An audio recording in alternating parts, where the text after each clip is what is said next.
إلهي اغفر لنا بنيل مطالب منا ودفع مضرات عنا بأهل البدر يا السلام عليكم ورحمة الله وبركاته. கண்ணியமிக்க முஃமினீன்களே, இன்று ஓதப்பட்ட சூரத்துன் நம்லில் 20வது ஜுஸுவினுடைய தொடக்கத்தில் அல்லாஹ் தஆலா அடியார்களை பார்த்து கேட்கிறான். அம்மன் خلق السماوات والأرض وأنزل لكم من السماء ماء فأنبتنا به حدائق ذات بهجة ما كان لكم أن تنبتوا شجرها أإله مع الله بل هم قوم يعدلون. அல்லாஹு தஆலா தன்னுடைய ஆற்றலை விவரிக்கிறான். வானம் பூமியை படைத்ததை பற்றி அல்லாஹு தஆலா சொல்கிறான். அதிலே விளைச்சலை தந்ததை பற்றி அல்லாஹ் சொல்கிறான்.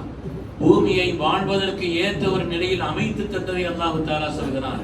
இங்கே ஆறுகளை மலைகளை அல்லாஹ் ஏற்படுத்தியதை, இதுபோல் பல்வேறு விஷயங்களை, ரப்பினுடைய மகத்தான ஆற்றலை பற்றி, அவனுடைய படைப்பினங்களை சிந்திப்பதனுடைய மகத்துவத்தை பற்றி. இலாஹும் அல்லாஹ், அல்லாஹ் அல்லாத வேறு யாராவது இருக்கிறார்களா?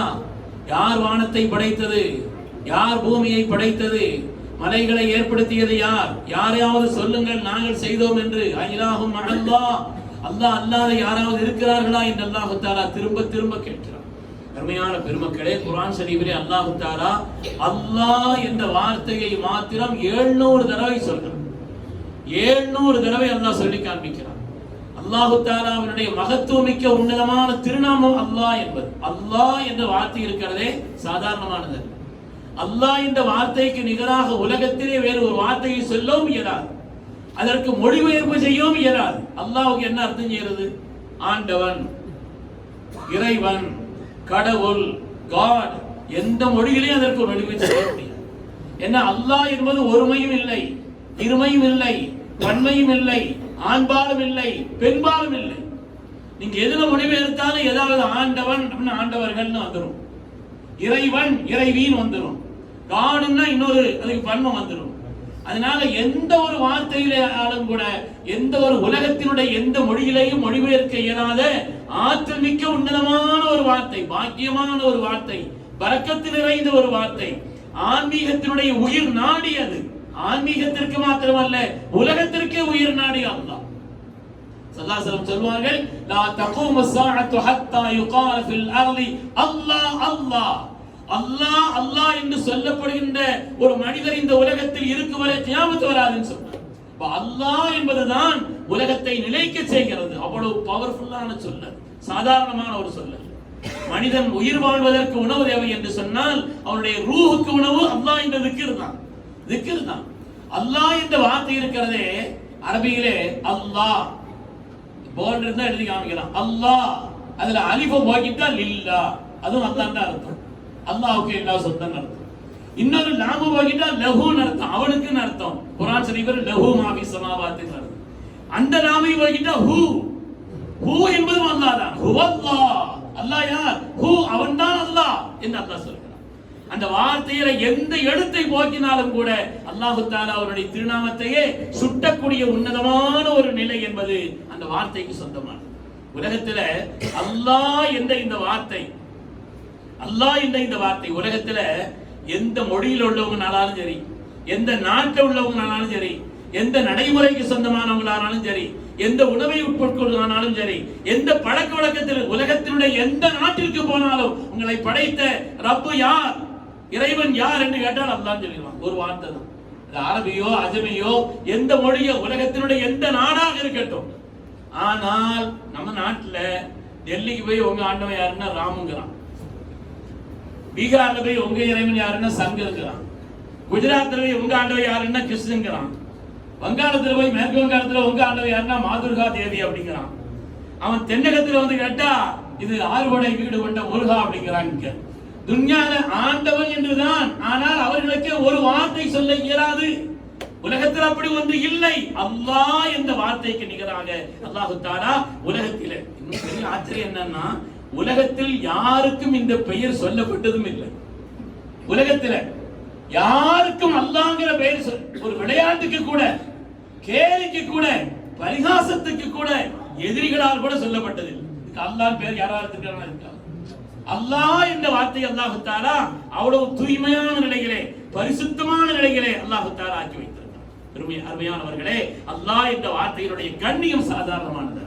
நாம் அதை விளங்க வேண்டிய அளவுக்கு அல்லாஹ்ங்கிற வார்த்தையினுடைய கண்ணியத்தை விளங்கணும்னு சொன்னா, அல்லாஹ் என்ற வார்த்தையினுடைய கண்ணியம், அல்லாஹ் அல்லாஹ் அல்லாஹ் அல்லாஹ் அல்லாஹ் என்று சொல்வது, நீங்கள் அவனை அழைத்தால் பதில் அளிக்கிறான், அதை கொண்டு உங்கள் அல்லாஹ்விடத்தில் நீங்கள் கேட்டால் அவன் அதற்கு நிச்சயமாக கொடுக்கிறான் என்றெல்லாம் கண்மணி ரசூலுல்லாஹி ஸல்லல்லாஹு அலைஹி வஸல்லம். பிஷ்ருல் ஒரு பெரியவர் இருந்தாங்க, ஒரு இறைநேசர்.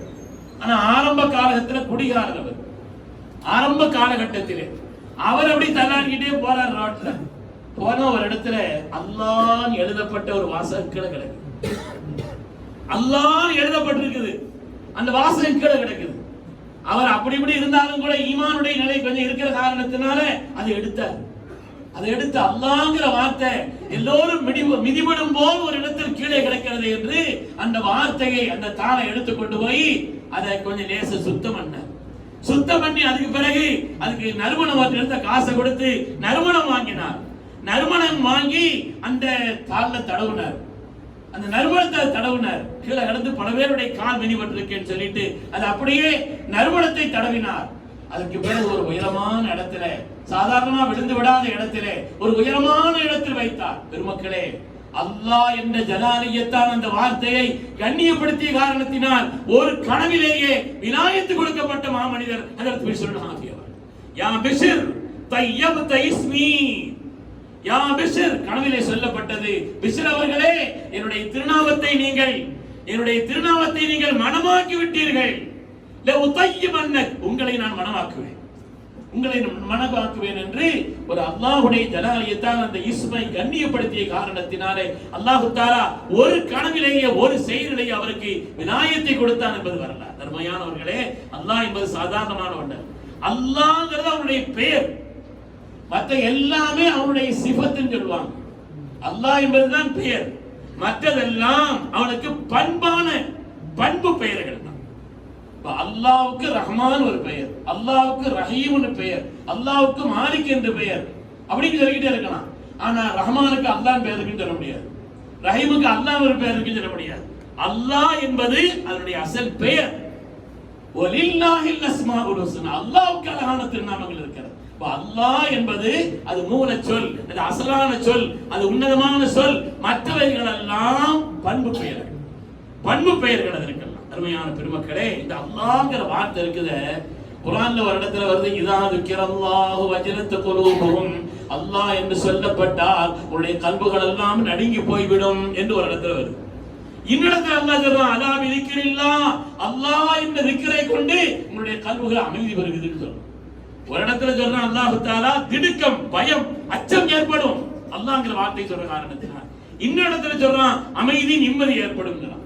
அமைதி நிம்மதி வருமா, பயம் அச்சம் வருமா? ரெண்டுமே குர்ஆன்ல இருக்குது. எதை கொண்டு எது ஏற்படும் என்று சொன்னால் அருமையான பெருமக்களே, அல்லாஹ்வுக்கு ஜமாலியத்தான சிஃபத்துகள், ஜலாலியத்தான சிஃபத்துகள் அரபில சொல்வாங்க. அதாவது மென்மையினுடைய தன்மை கொண்ட சில பெயர்கள் இருக்கிறது. அது மாதிரி கம்பீரத்தினுடைய பெயர்களை கொண்ட, கம்பீரத்தினுடைய தன்மைகளை கொண்ட சில பெயர்கள் இருக்கிறது. ஜலாலியத்தினுடைய பெயர் ஜப்பார், அடக்கியாளும் தன்மை கொண்டவன், அல்லாஹ்வுடைய ஜலாலியத்தினுடைய நிலைப்பாடு. அது மாதிரி அல்லாஹ் தஆலா அவன் ரவுஃப், கருணையாளன், இது ஜமாலியத்தினுடைய. இது மாதிரி ஜமாலியத்தான, அதாவது மென்மையான தன்மை கொண்ட சில திருநாமங்களும் இருக்கிறது. அது மாதிரி கம்பீரத்தினுடைய திருநாமங்களை கொண்ட பெயர்களும் இருக்கிறது. அதாவது அந்த வார்த்தை எந்த நிலைக்கு பயன்படுத்தப்படுகிறது அதற்கேற்பது அதனுடைய விளைவுகள் வரும். உதாரணமா கரண்ட் இருக்குதுங்க, கரண்ட் பொறுத்த வரையில கரண்ட் பொதுவா சூடுதான் கரண்ட்ங்கிறது. ஆனால் அயன் பாக்ஸ் வழியா வந்தா சூடா இருக்கும், ஃப்ரிட்ஜ் வழியா வந்தா கூர்மையா இருக்கும். அப்ப ஒரு வார்த்தை தான், ஒன்றுதான், ஆனால் அதுவே சூடாக, அதுவே குளிராக மாறுகிறது என்றால் இது மாதிரி தான் அல்லாஹ் தஆலா அவருடைய சிஃபாத்துகளை பொறுத்த வரையில. கண்மணி ரசூலுல்லாஹி ஸல்லல்லாஹு அலைஹி வஸல்லம் நஜ்துக்கு போயிட்டு வர்ற வழியில ஒரு மரத்தடியில தங்கி இருந்தாங்க. வாழை இதுல தொங்க போட்டிருந்தாங்க, படுத்திருந்தாங்க. ஒரு எதிரி வந்துட்டான். வந்துருன்னு என்ன செய்யலாம், அந்த வாழை கையில் எடுத்துட்டு மையம் நவக்கமின், என்னை விட்டு உங்களை காப்பாற்ற போவது யார் என்று கேட்டான். மையம் நவக்கமின் ஹதீஸ்ல வருது. அப்ப அப்படி கேட்ட உடனே ஸல்லல்லாஹு ஒண்ணுமே சொல்லல, அல்லாஹ். அல்லாஹ் நடுங்கிட்டான். அல்லாஹ்ங்கிற வார்த்தை நடுங்கி அவனுடைய அவனுடைய வாள் அப்படியே கையில இருந்து கீழே விழுந்துருச்சு. ஸல்லல்லாஹு எடுத்து அவனை ஏதாவது செய்திருக்கலாம், எதிரிதான், கொல்ல வந்தவன் தான், விட்டார். ஆனா ஸல்லல்லாஹு மன்னிச்சு விட்டுட்டாங்க. அந்த நேரத்தில் அவனுடைய உள்ளத்தில் ஈமானுடைய வசம் வந்துருச்சு.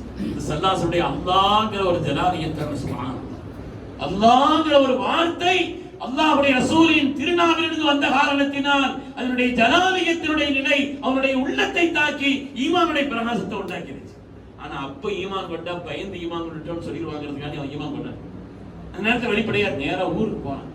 அவங்க ஊருக்கு போய் சொன்னான், நான் ஒருவரை சந்தித்தேன். அவங்க யார், என்ன குணம், என்ன பண்பு, என்ன நிலை என்று அவனுடைய உயர்வுகளை எல்லாம் சொல்லி தானும் அதுக்கு பிறகு ஈமான் கொண்டு அந்த ஊரையே ஈமான் கொள்ள வைத்தான். அந்த ஊரே வந்து ஈமான் கொண்டது. இந்த ஒரு வார்த்தை அல்லாஹ் என்ற அந்த ஜலாலியத்தான அல்லாஹ்வுடைய ரசூலின் ஒரு நிலையிலிருந்து வந்த அந்த வார்த்தையினுடைய நிலை என்பது அப்படி மகத்தான விளைவுகளை உண்டாகும். உண்மையான பெருமக்களே, அல்லாஹ் தஆலாவை பொறுத்தவரையில் அவனை அறியக்கூடிய வழிங்கிறது உலகத்தினுடைய படைப்பினங்களை சிந்திக்கும். நல்லா சொல்றான். இது அந்த ஆயத்தில் சொல்றான், படைப்புகளை சிந்திப்பதன் வழியாக உலகத்தினுடைய படைப்புகளை பார்த்தா படைச்சவன் தெரியும். ஒரு இடத்துல சாணம் கிடக்குதுங்க, ஒரு பிராணி கடந்து போயிருக்கிறது தெரியத்தானே செய்யும். ஒரு இடத்துல வீடு இருக்குது, கட்டமா இருக்கத்தானே செய்யறான். ஒரு வண்டி நிக்குது, ஓட்டமா இருக்கத்தானே செய்யறான். ஆள் இல்லாத விமானம் கூட இருக்கலாம், ஆனா இங்க தான் இயங்கிட்டு தான் இருக்கிறான். இயக்குபவன் ஒருவன் இல்லாமல் எப்படி ஒரு பொருள் இயங்கும்? அது மாதிரி உலகத்தினுடைய படைப்பினங்களை எல்லாம் பாருங்கள். அல்லாஹ் சொல்கிறான், உலகத்தினுடைய படைப்பினங்களை தஅம்மல் சுதூரல் காயினாதி ஃபஇன்னஹா தஅம்மல் சுதூரல் காயினாதி ஃபஇன்னஹா மினல் மலையில் அலா இலைக ரசாயிலுன் சுப்ஹான். உலகத்தினுடைய படைப்பினங்களை நீங்கள் யோசித்து பாருங்கள். அல்லாஹ்வை அறிவதற்கு உங்களுக்கு வந்த தூது அவைகளெல்லாம் உங்களுக்கு அல்லாஹ்வை அறிவதற்காக வந்த தூது என்று பெருமக்கள் சொல்வார். அருமையான பெருமக்கள், அதனால அல்லாஹ்ங்கிற வார்த்தை இருக்குது. நம்ம அதிகமான மற்ற திக்ருகளை அல்லாஹ் அல்லாஹ் அல்லாஹ் அல்லாஹ் சொல்லிக்கிட்டு இருந்தாலும் வைங்க, இதுக்கு நிகரான ஒரு திக்ரே கிடையாது. இதுக்கு நிகரான ஒரு திக்ரே அல்லாஹ் வைக்கவே இல்லை. அல்லாஹ்ங்கிற வார்த்தை இருக்குது. கல்பில குடியேறுவதற்காக, கல்பில ஏறுவதற்காக ஒரு மனிதர் அல்லாஹ் அல்லாஹ் அல்லாஹ் என்று சொல்லிக் கொண்டிருக்கிறார். அது உண்டாக்கக்கூடிய விளைவுகள் மகத்தானது என்பதே சந்தேகமே இல்லை. அதாவது ஒரு மனிதனுடைய ஈமானிலேயே உயர்ந்த ஈமான் எதுன்னு சொல்லுவாங்க. ஒரு மனிதனுக்குள்ள ஈமானிலேயே இன்னமின் அஃதல் ஈமானில் மர்இ, ஒரு மனிதனுடைய ஈமானிலேயே ரொம்ப உயர்ந்த ஈமான் எதுன்னா யஅலமல் மர்உ அன்னல்லாஹ மஅஹு, அவன் விளங்கணும் அல்லாஹ் என்னோடு இருக்கிறான், என் ரப்பு என்னோடு இருக்கிறான், என் அல்லாஹ் என்னோடு இருக்கிறான் என்று விளங்குவது இருக்கிறது. அதுதான் ஈமான், பெரிய ஈமான் சொல்லுவாங்க. அதனால அல்லாஹ்ங்கிற வார்த்தை குர்ஆன் ஷரீஃபிலே அதனுடைய மகத்துவத்தை, உன்னதமான பவர்ஃபுல்லான ஒரு உன்னதமான சொல். அல்லாஹ் சுப்ஹானஹு வ தஆலா அவனை அறியும் ஞானத்தை தந்தருள்வான். அவனுடைய கண்ணியத்தை அல்லாஹ் உணரச் செய்தருள்வான். அல்லாஹ் தஆலாவினுடைய மேலான அல்லாஹ் என்ற வார்த்தையை சொல்வதும், அது மாதிரி அல்லாஹ் தஆலாவினுடைய இஸ்முகளை சொல்வதும் கூட அல்லாஹ்வை நேசிப்பதனுடைய ஒரு அம்சம். அல்லாஹ் என்ற வார்த்தையை சொல்வது, அவனுடைய பெயரையும் அஸ்மாஉல் ஹுஸ்னா அதையும் நாம் அதிகம் சொல்வதற்கிறது. அதுவும் அல்லாஹ்வுடைய நேசத்திற்குண்டான ஒரு வெளிப்பாடு என்று பெருமக்கள் சொல்வார். அல்லாஹ் தஆலாவுடைய நேசத்தை அல்லாஹ் நமக்கு சன்மானமாக தந்தார்.